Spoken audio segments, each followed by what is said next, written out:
Hello everyone, welcome to Sandhya Naresh blogs అండి. So ఈరోజు video వచ్చేసి నేను వేస్ట్ కార్డ్బోర్డ్ బాక్స్ ఉంటుంది కండి, దాంతో మనం వార్డ్రోబ్ ఆర్గనైజర్ ఎలా చేసుకోవాలో చూపిస్తున్నాను.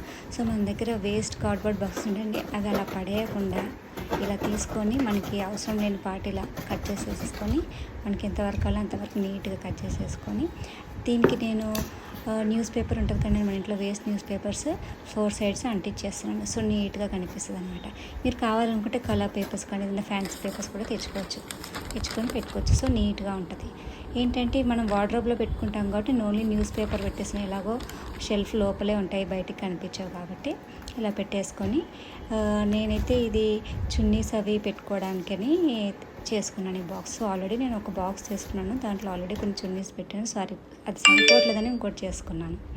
సో ఏంటంటే ఇలా మన వేస్ట్ చున్నీస్ లేకపోతే ఇంకా మనకి ఏమైనా ఇన్నర్స్ ఇంకేమైనా పెట్టుకోవడానికని ఇలా కార్డ్బోర్డ్ బాక్సెస్ మనం యూజ్ చేసుకోవచ్చు. సో ఇలా నేను ఒక దాంట్లో పార్టీ వేర్ చున్నీస్, ఒక దాంట్లో డైలీ వేర్ చున్నీస్ అలా డివైడ్ చేసేసుకున్నాను.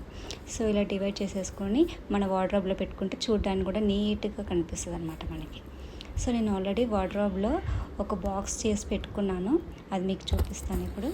సో ఇది ఇప్పుడు చేసిన బాక్స్ అనమాట. దీంట్లో డైలీ వేర్ చున్నీస్, దాంట్లో పార్టీ వేర్ చున్నీస్ అలా డివైడ్ చేసుకొని పెట్టేసుకున్నాను. సో దీనివల్ల మనకు వార్డ్రోబ్ నీట్గా కనిపిస్తుంది. Thank you for watching. Bye.